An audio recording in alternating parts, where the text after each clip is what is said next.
Hello বন্ধুরা, আসসালামু আলাইকুম। Welcome back to my channel Nahar Natasha. হ্যাঁ, অনেক দিন পর মানে 8 মাস পর আমরা আবার যাব দিনাজপুরে। তো যাওয়ার আগের দিন সকালে আয়েশের বাবার আবদার, সে নাকি পোলাও, মুরগির মাংস, সালাদ আরও অনেক অনেক খাবার, করলা ভাজি, তারপরে পাতাকপির ভাজি, অনেক কিছু খাবে। আমি বুঝলাম না প্রথমে যে যাবার আগের দিনে আমাকে এত রান্না কেন করতে হবে, যাওয়ার আগের দিনে আমরা সিম্পল খাবার খেয়ে চলে যাব। কিন্তু না, তার বাবা আবদার এগুলো করতে হবে। তো আমি একটা জিনিস ভেবে দেখলাম যে সে তো কখনো এভাবে খেতে চায় না, তো আজকে যেহেতু খেতে চেয়েছে করি, কিছু করার নেই। আমি একটু টায়ার্ড হব, এটাই তো তাই চটপট সকালে আজকে নাস্তাও বাইরে খেয়েছি এবং বাজারটা বাইরে থেকে করে নিয়ে এসেছিলো। তো বাজার 11টার মধ্যে নিয়ে এসেছে। তারপরে আমি প্রচণ্ড তাড়াহুড়োর মধ্যে রান্না করছি, কারণ আমার ব্যাগ গোছানো হয়নি, কোনো কিছু গোছানো হয়নি, আবার রান্নাবাড়া এত রান্নাবাড়া করতে হবে। তো আল্লাহর রহমে আমি রান্নাবাড়াগুলো সবই করে শেষ করে দিয়েছি। তো এই তো দেখছেন কীভাবে তাড়াহুড়োর মধ্যে আমাকে রান্নাগুলো শেষ করতে হচ্ছে। তো তারপরও রান্না করছি। মাঝে মধ্যে আমার রাগ উঠছে যে যাওয়ার আগের দিনে কিভাবে এত করে, এত একটা লং জার্নি আছে। তো বাসায় আবার কোনো মশলা বাটা ছিল না, তাই চটপট আমি আদা রসুন বেটে নিলাম, যে ঠিক যতটুকু আজকে রান্নার জন্য লাগবে ততটুকু বেটে নিয়েছি। তারপর একটু বেশি হয়ে গেছে। তো আমার বাসায় আমি শিলপাটায় কেন পারছি, আমার কি ব্লেন্ডার নেই? অবশ্যই আছে। তো এখন আমি এই কয়েকটা মশলার জন্য ব্লেন্ডারে করতে যাব, অনেক ঝামেলা, তাই আমি পাটাতে খুব তাড়াতাড়ি করে নিলাম। আর আমি বেশিরভাগই পাটাতেই তাড়াতাড়ি করে নিই রান্না ছটপট করার জন্য, কারণ ফ্রিজে অনেক দিন বেটে রাখা জিনিসটা আমার পছন্দ না খেতে। আর ফ্রিজের খাবার আমি অ্যাভয়েড করি খুব কম, যেমন মানে আমার অনেক খাবার হয়ে গেছে মিস্টেক, তখন আমি ফ্রিজে খাবারটা রাখি। তাছাড়া আমি আজ পর্যন্ত আমি আমার বেবিকে কখনো ফ্রিজের খাবার গরম করে দেইনি। একটা জিনিস করি, আমি মিষ্টি 4-5টা করে নিয়ে আসি, সেটা 2 দিন খাওয়াই, একদিন মিষ্টিটা রাখি, তাছাড়া আমি সেটাও করি না। তা আমরা 3 জনই আসলে সবসময় টাটকা খাওয়ার চেষ্টা করি, ফ্রিজের উপর ডিপেন্ডেন্ট আমরা খুবই কম। টাটকা রান্না করব, টাটকা খাবো, শেষ, এটাই আমাদেরই। তো মাছ মাংস আমরা তত ফ্রিজে এনে রাখি না। আমরা একটা মুরগি নিয়ে এসে আমরা 2 দিন খাই, একদিন খেলাম, অর্ধেক করে খেয়ে শেষ করি।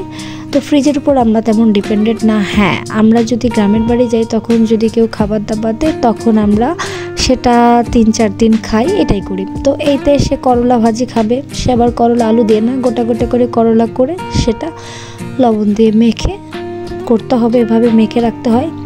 আমি এখানে লবণ, মরিচের গুঁড়া, হলুদের গুঁড়া দিয়ে ভালোভাবে মেখে নিয়েছি। যাতে মেখে নেওয়ার পর আমি এটা আধা ঘন্টা রেখে দিয়েছি এই মশলাটা ভেতরে ঢোকার জন্য, কারণ মশলা ভেতরে না ঢুকলে এই করলা ভাজিটা ভালো করে না। আপনারা করলা ভাজিটা করে দেখবেন। এদিকে আমি চটপট রাইস কুকারে পোলাওর জন্য, কিছুদিন আগে একটা কথা যে পেলাও নাকি জানি বলছে, তো পোলাও করছি। এগুলো আসলে আমরা ঢং করতে পারি না, তো করার চেষ্টাও করি না, দরকার নেই, আমরা যেমন তেমনই। তা আমাদের দিনাজপুরের ভাষায় বলে পোলাও, তো আমরা পোলাও খাই। হ্যাঁ, পোলাওই বলেন।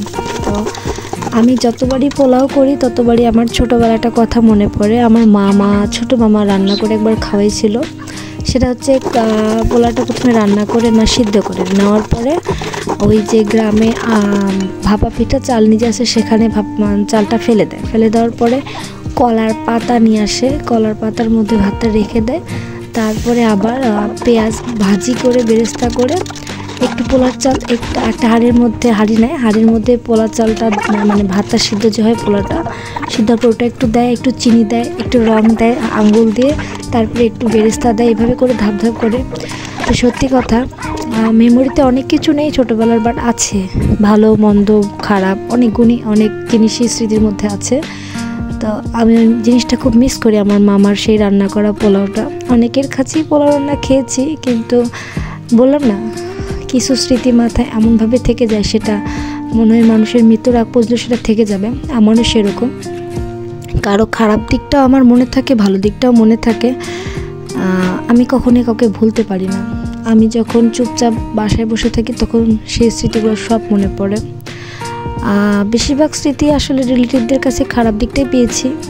যে একটা কথা আছে না, আমাদের দিনাজপুরের ভাষাটা কথা আছে, তেলিও মাথায় তেল দেয়। তো আমাদের মাথায় তেমন তেল নেই, তাই আমাদেরকে কেউ তেল দেয় না। তো আজকে ওরা বাবা বলল যে তুমিও সম্পূর্ণ পোলাওটা একটা ডিশে করার পরে বেরেস্তা দাও। তো আমি আবার সেভাবেই করছি। আজকের দিনটা সম্পূর্ণ আয়েশের বাবা যেভাবে করতে বলেছে আমি সেভাবেই করেছি।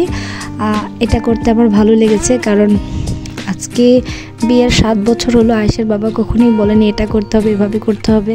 তো আজকে এটা বলার পর আমার ভালোই লেগেছে, খারাপ লাগেনি। তো আমি চাই সে মাঝে মধ্যে আবদার করুক, এটা খাবো ওটা খাবো, রান্না করে খাওয়াবো, কিন্তু সে বলে না, সে ভাবে যে আমার কষ্ট হবে। এই তো বেরেস্তা দিচ্ছি, তার বাবা বলছে হ্যাঁ বেশি বেশি করে দাও।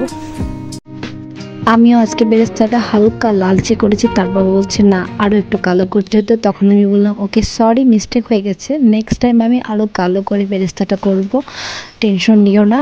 তো আমি তার বাবাকে বলেছি যে তুমি এভাবে মাঝে মধ্যে আবদার করো। তো আয়াস গোসলের আগে এই তো দেখেন সে ABCD ক্লে দিয়ে বানাচ্ছে। তো সে মাঝে মধ্যে এগুলো করে, কিন্তু তার ইচ্ছে মতো, তার যদি মন না চায় সে কখনোই করবে না। সে ABCD এগুলো লিখছে। সে আসলে আজকে অনেক আনন্দে আছে, কারণ তার নানি বাসায় যাবে। এই তো আমরা CNG নিয়ে রওনা দিয়ে দিচ্ছি। আমরা সকাল সকাল বেরিয়ে গেছি, কারণ আমাদের লেট হতে সমস্যা হবে। তো আমরা আজকে বাসে যাব, ট্রেনের টিকিট পাইনি। আসলে আমরা একদিনের মাথায় টিকিট কেটেছি, তাই আমরা ট্রেনের টিকিট পাইনি, তাই আমরা যাচ্ছি। এই তো আমরা সকাল 7টার দিকে আমাদের বাসার সামনে চলে এসেছি। আয়াস অনেক এক্সাইটেড, তো আয়েশের বাবা অনেক আনন্দিত যে আমি কিছুই নিয়ে এসেছি, আমি বস্তায় করে কাপড় একটা ব্যাগ নিয়ে এসেছি তাড়াতাড়ি করে। তো আয়েশ অনেকক্ষণ ধরে নক করছে, নানু গেট খোলো, নানু গেট খোলো। তো আমি তাকে একবার জিজ্ঞাসা করলাম পাপা এটা কোথায়। সে কালকে থেকে বলছে যে সে নানি বাসায় যাবে, কিন্তু আজকে এসে বলছে এটা তার বাসা, বলছে এটা আমার বাসা। তো শুনে খুব ভালো লাগলো যে সেই বাসাটাকে নিজের বাসা ভাবে। আলহামদুলিল্লাহ, সবাই আয়েশের জন্য দোয়া করবেন, সেজন্য এইভাবেই একটা দিন তার বউকে নিয়ে আসতে পারে তার নানির কাছে। এই তো আয়েশের বাবার কুপকাত ঠান্ডায় সে রাস্তায় যে কম্বলটা নিয়ে এসেছিলাম সেই কম্বলটাই সে এখন পেঁচিয়ে নিয়েছে, কারণ সে ভেবেছিল দিনাজপুরে তেমন ঠান্ডা না, বাট সে শেষ। এবং তার ছেলেকেও যাওয়া যাচ্ছে, বাট আয়াস কোনো মতে না, আয়াস খুবই আনন্দিত নানি বাসায়। পুরো রাস্তায় বসে মা কখন যাব কখন যাব, ঘুম থেকে উঠে উঠে বলছে। তো ভিতরে আবার একটা মিস্টেক হয়ে গেছে, তার নানু অন্য একটা চাবি চলে চলো। এই তো সে উপরে চলে যাচ্ছে, ওর নানি তো দৌড়। এটা কার বাসা? তোমার বাসা এটা? বাসায় এসেছে অনেক আনন্দ, একা একা সিঁড়িতে উঠেছে কারো সাহায্য ছাড়াই। এসে তার নানিকে খোঁজাখুঁজি, নানি হয়রা ইউ বলছে, বাট তার নানি ঘুমিয়েছিল, তাই সকাল সকাল দেখা হয়নি। তো সকাল সকাল আমরা নাস্তা করে আমরা অনেক রেস্ট নিয়েছিলাম। রেস্ট নেওয়ার পরে যেটা হওয়ার কথা, আয়াস ছাদে উঠে গিয়েছে। তার অনেক আনন্দ, সে অনেক দিন পর ছাদে উঠতে পেরেছে, তার বাসার ছাদ, তার ছাদ। সেই ছাদের অবস্থা খুবই খারাপ। আমরা যখন ছিলাম ছাদটা অনেক সুন্দর ছিল, বাট আমার আব্বু আম্মু অত যত্ন করতে পারেনি, তাই ছাদের অবস্থাটা অনেক ময়লা হয়ে গিয়েছে। তো এগুলো সব ইগনোর করবেন। তো সবচেয়ে মজা হচ্ছে আয়াস একটা খোলা আকাশের নিচে ঘুরতে পারছে, এটাই আমার কাছে অনেক বড় বিষয়। তো আমি আয়াস খেলতে খেলতে দেখলাম কিছুক্ষণ পরে আয়াসের পাপা জয়েন্ট হয়ে গেল। তো বিকেলে ছাদে, এটা আমাদের অনেক আগে থেকেই আমরা করতাম। তো তার নানিও সরি, এখানে আমি আসছিলাম, তার নানি না। তা আমাকে বিভিন্ন ধরনের কথা বলছে, খেলছে। তো আয়াস ছাদে এসে প্রথমেই তার কাজ হচ্ছে গাছে পানি দেওয়া। সে এখন রেগুলার গাছে পানি দিচ্ছে। তার নানি খুব খুশি যে তার নানু তো সময় মতো গাছে পানি দেয় না, বাট আয়াস বাবুর সময় মতো এসে পানি দিচ্ছে। এটা তার নানির কাছে অনেক ভালো লেগেছে, যে বসে যাক এখন তো গাছ 3 বেলা পানি পাবে, কারণ আয়াস 3 বেলা গাছে পানি দেবে। আর এই তো আয়াসের বাবা তার সাথে খেলছে তার পানিটা। তো আমার মা খুব ভয় পায় ঠান্ডায়, যদি আবার ঠান্ডা লেগে যেতে পারে, কারণ তার নতুন পরিবেশ, 8 মাস পর বাসায় আসা চারটিখানে বিষয় না। তো এই তো আজকের ভিডিওটি। তো আজকের ভিডিওটি কেমন লেগেছে অবশ্যই আপনারা আমাদেরকে জানাবেন, এবং অবশ্যই আমাদের চ্যানেলটি সাবস্ক্রাইব করবেন। আপনাদের কমেন্টসে করবেন কেমন লেগেছে ভিডিওটি, এবং নতুন নতুন কী ধরনের ভিডিও দেখছেন অবশ্যই জানাবেন। তো ভালো থাকবেন, আল্লাহ হাফেজ, আসসালামু আলাইকুম, সালাম দাও। Assalamualaikum.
যত ইচ্ছা যায় মন চাইবে কিছু বলবো ভাড়াটিয়া একটা সই ফেলাইলেও বাড়ি আরো কষ্ট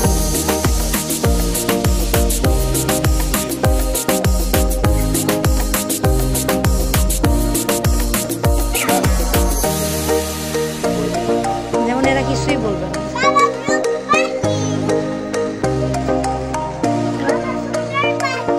এরা বলবে যে নাতি আসছে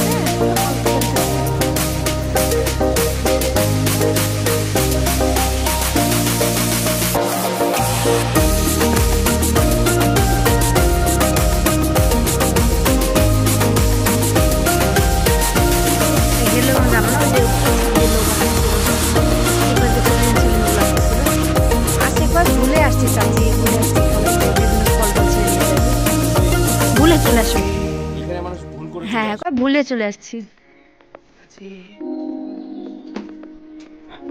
ভুলে চলে আসছে কি করা উচিত তোকে ভুলে মার দেওয়া উচিত